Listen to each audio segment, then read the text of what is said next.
recording. Just about to go live. Hello and welcome. My name is Peace Mitchell and I am co-founder of Ozmompreneur, the Women's Business School, and Women Changing the World Press. Welcome to the Ozmompreneur Online Festival.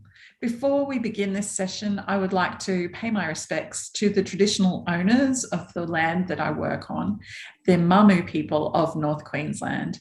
And I would like to acknowledge the traditional owners of Australia and the Torres Strait and the emerging leaders, past, present, and emerging.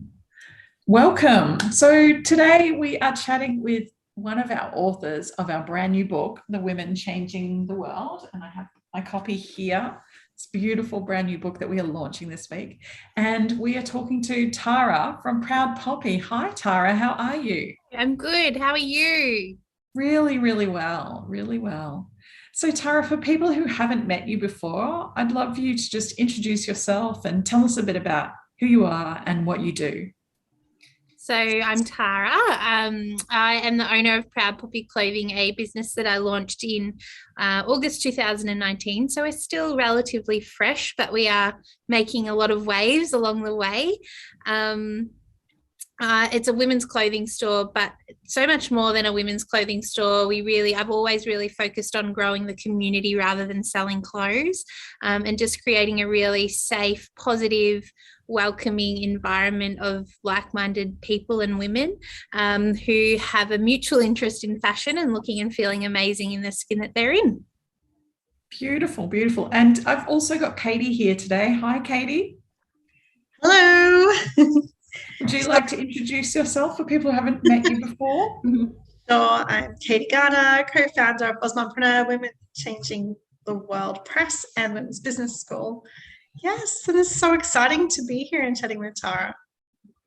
Yeah, it is exciting. And Tara, I'd love to hear about your chapter. I've read about half of the stories in here, but I haven't got up to your chapter yet. I think you're coming up very soon. Yeah, I'm towards the end. So I'll get there. There's so many amazing stories to get through. Yeah, well, it's just basically my story. So it was very hard to fit my story into the pages, but in summary, basically talking about where I've come from to where I am now and the journey that has got me here. So I never claimed to have lived a perfect, shiny, pristine life. I've lived at rock bottom. I've lived in my car. I've done it tough and I've worked my way up from there.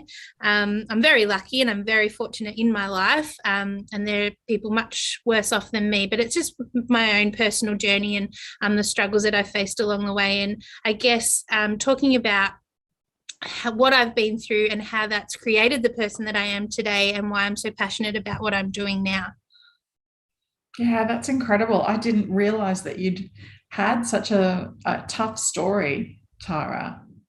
Yeah, I was talking to someone and I said, we don't often talk about the negatives in our lives and the hardships and things, because there's often a lot of, it's almost shame about it, that we, especially in the current world of Instagram, we show the best parts of our lives, the things people should be jealous of and envious of. And, we show the holidays and the perfect meal and the perfect plate. We don't show the burnt toast that's been dropped on the ground, even though that's probably a lot more relatable to so many people.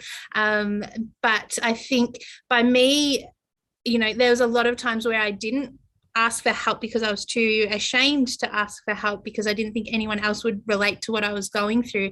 And now that I am comfortable with who I am and what I've been through, I don't think your past defines you. It's your future, which is important, the person that you are today.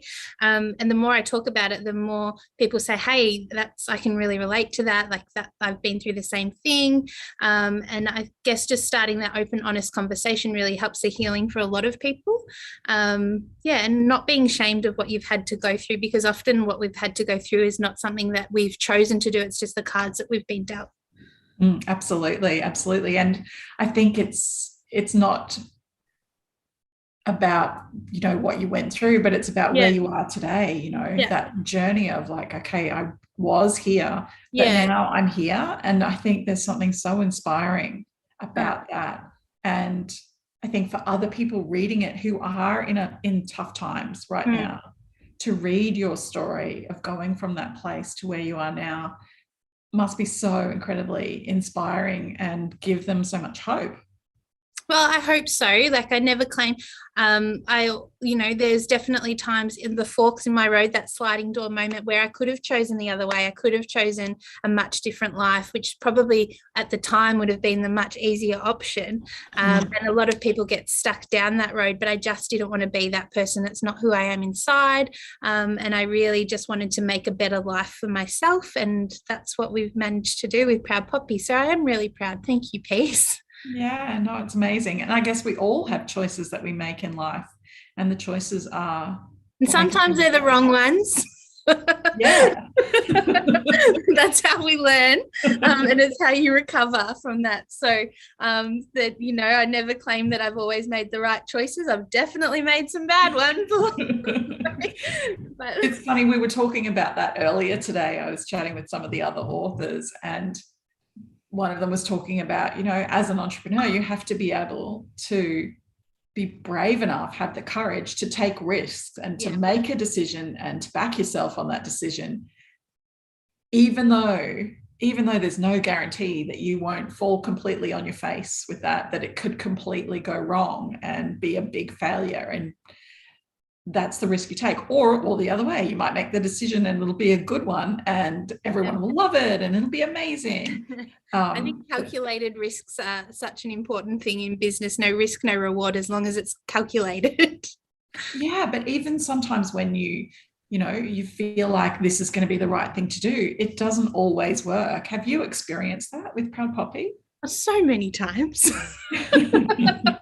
So many times. But the important thing is that once you've made that, I never say I've never made a mistake, but I've learned lots of lessons. So mistakes or lessons that I've learned in the early days have helped me grow my business and not make that same mistake again, because I've learned the lesson. Yeah.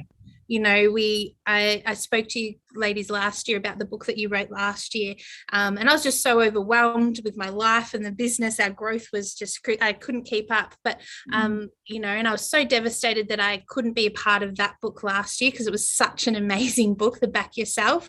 But even then, Katie, you said to me, think about all the business knowledge you will have next year, and at the time I was like, oh, I'm devastated. But looking back, the knowledge that I've learned over that year is huge. And, I'd have so much more advice to entrepreneurs and people in my position now to what I did back then, because I've made many mistakes in the last 12 months. and I've learned lots of lessons. I think that's all part of it, though. Yeah. I was going to say, Tara, but your growth has been incredible.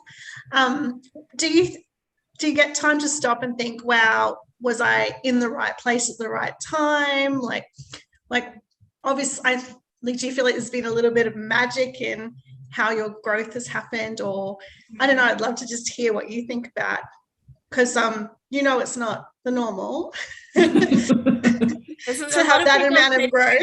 This isn't normal, you're kind of a unicorn. And I think that's the other hard thing too. Like, people do look at me, and I get lots of messages from women who are inspired by what I've managed to do. And I don't want them ever to take it the wrong way, but that what's happened with us isn't the normal process. And I think comparison of why this hasn't happened to them. You can't compare your story to someone else's. Everyone's on a different journey. I think a little bit of starting the business at the right time definitely contributed, but I work very hard. There's been a lot of sacrifice, that's probably one of my biggest regrets, that I've had to sacrifice a lot of time with my son Brody to grow the business. But now that I've got it to that level, then we are, I'm able to step back at times. Like, I'll never miss a birthday party, I'll never miss a Christmas, I'll never miss those things. So a little bit of sacrifice at the start will hopefully pay off in the future. But I work very, very hard. So as much as that, you say, I got lucky or all that sort of stuff. I don't necessarily agree with that either. I think it all comes down to hard work, commitment and dedication and being passionate about what you do. Like it's that saying, you know, if you love what you do, you never work another day again. Like I can easily do 100 hours a week. That put me back on the nursing floor doing 100 hours a week. I will be complaining. I'll be calling in sick. So yeah, I think it just comes down to being passionate about what I've done and really having that drive behind me. But also it must have been that you found something that women were wanting. Like obviously you provided a service that no one else was, and you were able to see that and then really take advantage of being that go-to person. So I think, you know, that's hard work, but it's also very clever to be able to see that and then also get it across in your messaging the way you have. Well, I think there's so many women out there that are just like me. I'm just a regular gal. Like when I work in the store and people are like, oh my God, I can't believe it. I'm just a normal person. I'm just like you. And I just wish there was more people who were just authentically themselves, you know, like that portrayed who they were online, in real life online. So, you know, sorry, there's just a radio that's just gone off and I don't know where it's coming from. Oh, hang on, sorry. I think they're connecting their Bluetooth to the radio in the Starling suite downstairs. But yeah, so basically I just wanted people to see who I was as a real person and be able to relate and see, you know, I've always loved fashion, but fashion didn't love me anymore.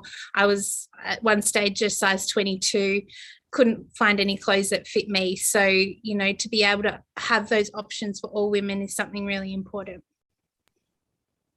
I think the other thing, Tara, with high growth, which you've experienced, like that's fantastic and it's so exciting. And, you know, there's so many business owners who wish they would have high growth. But I think what people don't necessarily understand is that high growth is actually really hard. It's really hard to manage. And burnout is a real potential problem. Yeah. What was your experience with that high growth and how did you manage that? Well, it's definitely, I think financially it's really hard to plan. You know, even my accountant, I was like, just recently I've like, you know, with the BASs and things, you can't predict where you're going to be. And even like financially, you try and put aside enough for postage bills and, you know, taxes and all those sorts of things. But it's very hard when your growth is like this. So you're planning here and by the time they're due, you're up here. It's just, you're constantly running. So, you know, and even just implementing systems and procedures, staffing, like we're constantly changing. We haven't leveled out. So I think this year, you know, I've been so focused on growing the businesses and I've got so many ideas and so many things that I want to do. But I think it's also important just to take a breath, level out, gain some control, and then keep going again. So because the burnout is real. The burnout is definitely real. And so I think it's really important just to take that time to remember to breathe and focus on what's happening before you level up again. Yeah, absolutely. Absolutely. And what do you do to take that time out? How do you find that me time when your business is, you know, always growing and there's people wanting customer service and questions and orders? How do you actually make a break from that? Well, I normally love a nice wine, but I'm 31 weeks pregnant, so that's been off the table. Do you know what? I've gotten really good at setting boundaries, and I think having rock solid boundaries is really important, and people that don't appreciate or respect when you say no, or you know, they never really appreciated or respected you in the first place anyway. So I'm getting better at saying no to people and making like not being so upset or hurt or taking things personally if people are offended by that. Because number one, I need to look after myself and I need to look after my family, and then everything else falls second to that. You know, the burnout was definitely real. Recently, I've gone through a huge burnout phase where I've just needed to really step back. I think being through COVID and being in Melbourne, it's been really hard, you know, where a lot of people were working from home, but we're still trying to keep the business afloat and keep staff in jobs. So it's been really hard. But yeah, you know, like just last weekend was the first time in months that I've taken a day off, but I just really recognized that, you know, I was crying and I was tired and I just felt overwhelmed and I could not keep up and I just needed to reset and refocus. So I took myself to the ocean and grounded myself and came back fresh, and all the same problems are still there, but I'm just more freshly focused to take them on. Yeah, I think it's so important to be able to do that. I spoke about this on my stories, like on Instagram, that I think, you know, the daily running of the business is really important, but as a business owner, it's really important to recognize when you need that break and schedule that time in for yourself as well. It's just as important. Absolutely. You know, the most important asset in your business is you. And so you need to be happy and well and, you know, well rested and energized and enthusiastic. But when we're running on empty, it's so much harder. Yeah. And everything seems foggy. You can't see a clear solution. Like solutions might be clear and easy, but you just can't find them because you're so busy looking everywhere, putting out spot fires and things. But coming back with a fresh focus is really important. And this week I feel great. Awesome. Now you are 31 weeks pregnant, so there's a new baby on the way. Congratulations. It's super exciting. Thank you. How are you have you got plans for what happens when your new little bundle arrives and your business needs to keep going? Do you want the truth or do you want the truth? I wrote a blog post on this if you need it. I would love the link. So my amazing assistant is actually due 2 weeks after me, which is so amazing. We both we've both had like struggles with fertility. So, you know, when she pulled me aside to tell me, I was like, please don't think that I'm unhappy or, you know, but like also what the hell are we going to do? And she's like, I know, what the hell are we going to do? But it's just timing. You know, I couldn't be happier, but I think we're just going to have to see how it goes. We've tried to implement as many systems in place and have as much of a plan as possible.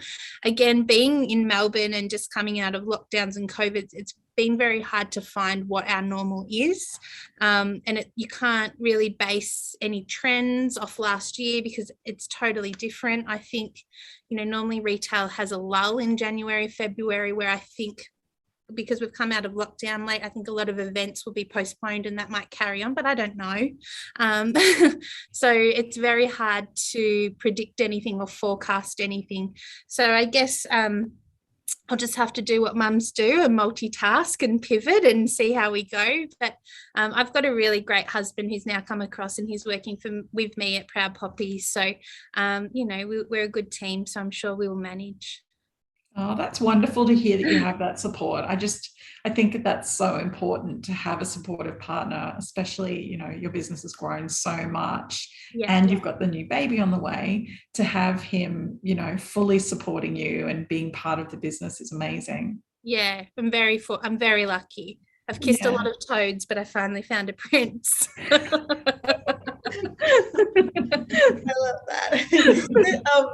We were having a conversation with another mom who's in a similar situation to you, and I was talking about the fact that we're kind of the first generation of women to live this life, to grow big businesses around our families, where our families are part of the business. We're also still very hands-on caregivers, and that we're, you know, there's no real role models for us, and that we're kind of forging the way, and why it's so important to have other moms to talk to and lean on and support. Do you find that as well, that you're reaching out to other moms in business trying to say, like, what are you doing? How do we do this? And I think like Paul, my husband, and I, we were just talking about this the other day, that it's really hard, and it's not that our friends will not be our friends anymore. Our friends are always going to be our friends, but it's very hard, especially when you're running a business, to have that, like, to be able to relate and to be able to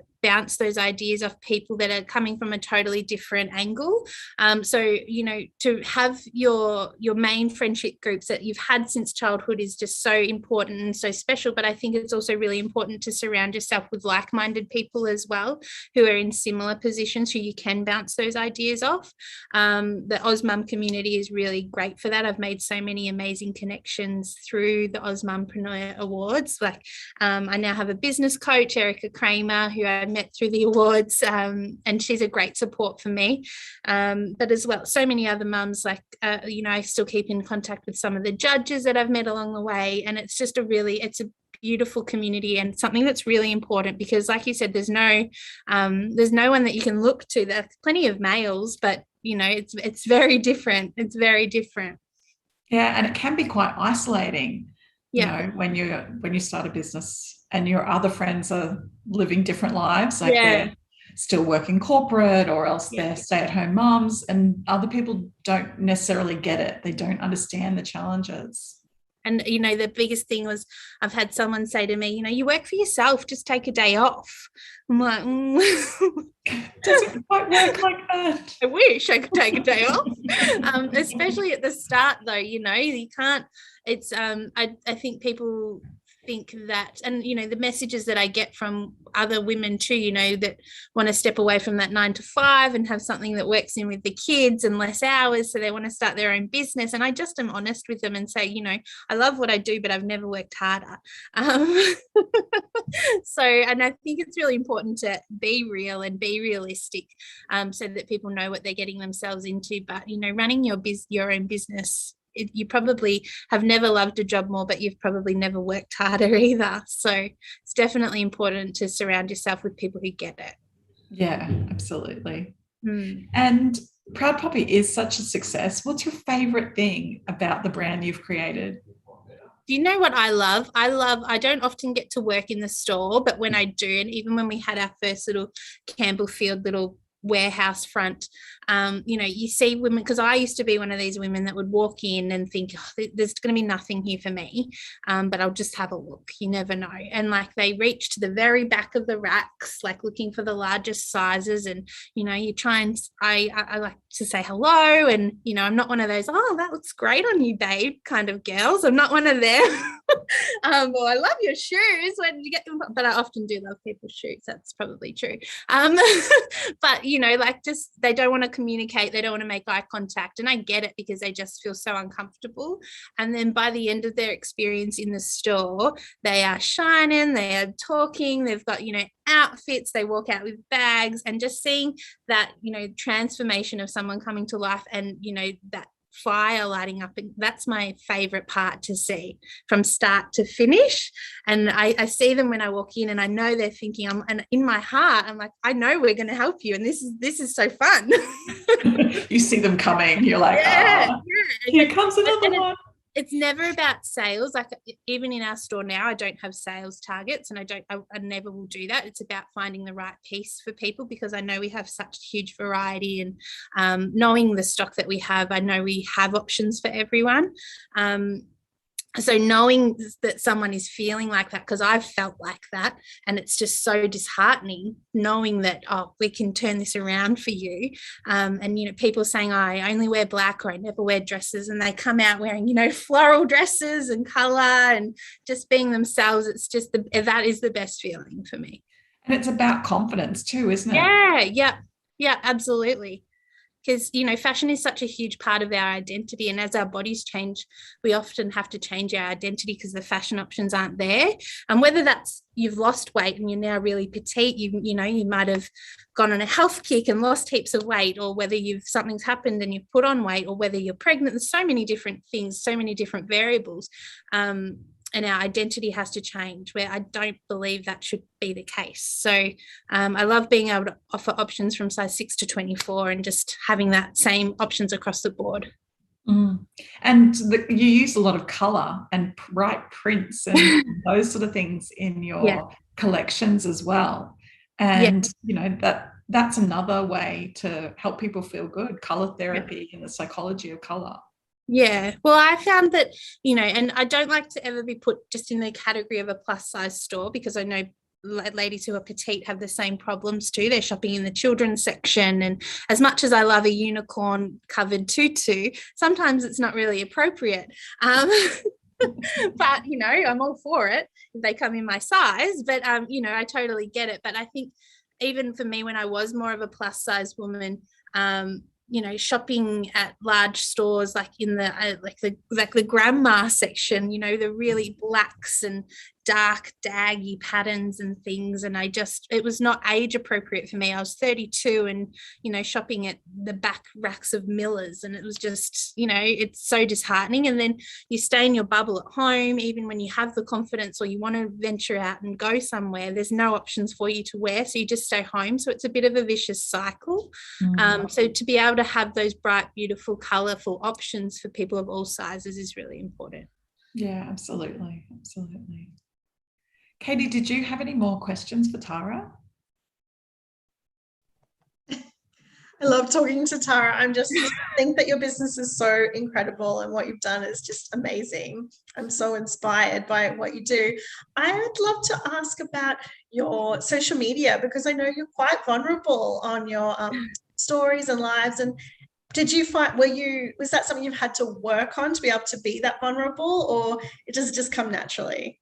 I think it came a lot at the start. Like I'd just jump on my stories. I remember coming down the hallway to Paul and saying, I've got 20 followers for Proud Poppy. And then, you know, a few weeks later, I'm like, oh my God, I've got 200 followers. And he was like, is that a lot? I'm like, that's so many. Like, and now I think we've got over 75,000, which is crazy. And I look back because you can see all your old stories and things, and, you know, just doing little try-ons in my bathroom mirror and all that sort of stuff. And I was definitely shy, but just putting myself out there a little bit too. I do like to have a chat, in case you haven't noticed that already. But again, it just comes back to, you know, trying to show someone who I'm just myself. And the more that I head along this journey, like, not everyone's going to like me, and that's totally fine. Like, I don't like everyone either. So, but just being okay with that too, being more confident in who I am. And if you don't like me, that's fine. You're welcome to unfollow. I'm not for everyone, but just being authentic and real, not using filters, and just, you know, so that there is someone out there who you, as a regular gal, that you can relate to. Yeah, so good. I mean, I feel like I love a chat too, but I don't know, Instagram Live still scares me, but I need to get over myself probably and have a chat, because I think you're right. We just connect with people who are their true selves and authentic, I think, in a way that is just so real. And with COVID and lockdowns and not being able to be in person with people, social media has been so important to still feel connected and be able to talk to your audience. So definitely inspire me with your lives. And thank you. It's great. It's a great way to connect to people, and I definitely feel like I've made some real relationships through social media. So it's a really special thing to be a part of. Yeah, definitely. You have grown a really engaged and dedicated community, people who really resonate with you and everything you stand for. Yeah, we've got an amazing community of women. So, you know, I used to get we get the trolls, we get all those sorts of things, and I used to get really, really upset. I think that it's really important to, you know, we can still control over what stays on our social media. I used to, you know, explain everything and really get upset and get not defensive, but just be like, oh, this person doesn't like me. Like, why don't they like me? But, you know, it's just block and delete, girls. Just block and delete, move on, and focus on the positive, and focus on the amazing people that do support you, because there's always going to be more people cheering you on than pulling you down. Yeah, absolutely. I love that philosophy. Just keep going. Don't pay any attention to that. Block and delete.